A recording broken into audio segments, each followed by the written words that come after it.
All right. We're doing it with large cards, so you guys in the back can feel like you have a seat in the front row. There you go. I pulled these cards out the other night, and there was a drunk in the back of the room saying, hey, look at that little guy up there with the cards.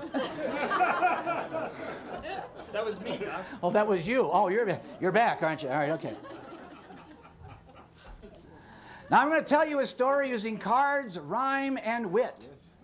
Yay. Wit? Wit? Composed by myself, and that is no shock. That doesn't rhyme, Doc. I know it doesn't, but we're going to have to go along with it anyway. Here we go. This is the story of two gals and a guy, a soap opera of sorts. Now let's find out why. The first two of three were husband and wife, a king and his queen for most of their life. Now, he called her Edith, and she called him Stan. She was his queen. Stan was her man. Don't you love it, man? It's poetry. Kind of brings a tear to my eye, I'll tell you what. Now the king, he could smile, but the queen, she could not. For it was child they wanted, but could not be got. Ah, the king was potent, virile, well-made. 'Twas the queen who was sterile. You see, she is spayed. Neutered, gelded, fixed. It's a veterinary term. Stay with me. Ah, the king yearned a son to carry his name, and soon it was Edith he started to blame. The fighting, the yelling, Edith could take it no more. She called Stan a bum, and his mistress a horrible person. That's what it was, kids. Why, you're a horrible person.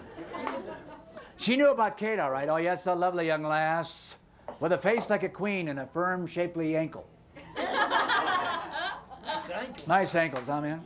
She's a little clubfoot, but she still dances well, and that's important in a marriage. What's he talking about? 'Twas Kate the king lusted, but still loved his queen, and so a threesome they became with the king in between. Sounds like an Aspen story. A true Aspen story, folks. Yes, indeed. Welcome to the mountains. Okay. The King Stan Trio, they came to be known. Oh, sure. Now you don't like it. But a king with two queens would be rocking the throne. You see, lust and greed don't mix well with fate. And soon, it was Edith who lusted for Kate. Oh, yeah, now you're awake in the back row, huh, pal? Yeah, you were not a minute ago. Now you're awake. Two queens in love soon sent Stan away. But the king, he returned. He wanted to play. Thanks for noticing. They refused him quick, sent him back outside the walls. And should he return, they would cut off his hand so he couldn't open the door. Take the hand. That'd be my choice in a pinch, you know what I mean? Take the hand. But you got three. I can still live a full and fruitful life with one hand. As long as it's my right one. You've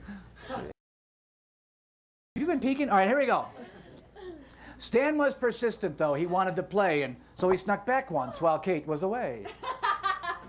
A fight soon broke out. Edith screamed, yelled, and hissed. Not to mention the king, boy, was he pretty upset. But Kate would return, much to Edith's delight. But what of King Stan now? Nowhere in sight. Ah, two queens in love, rather happy, quite gay. Congenial, convivial, friendly, happy, helpful. Gay. But not so the king had not had his way. So what is the moral now, the lesson we learned from Stan, Kate, and Edith and the tables they turned? Well, I told it to Stan, and now I'll tell it to you. You see, you can't have your Kate. And Edith, too! Yeah! Woo-hoo! What a long way to go for that gag, huh?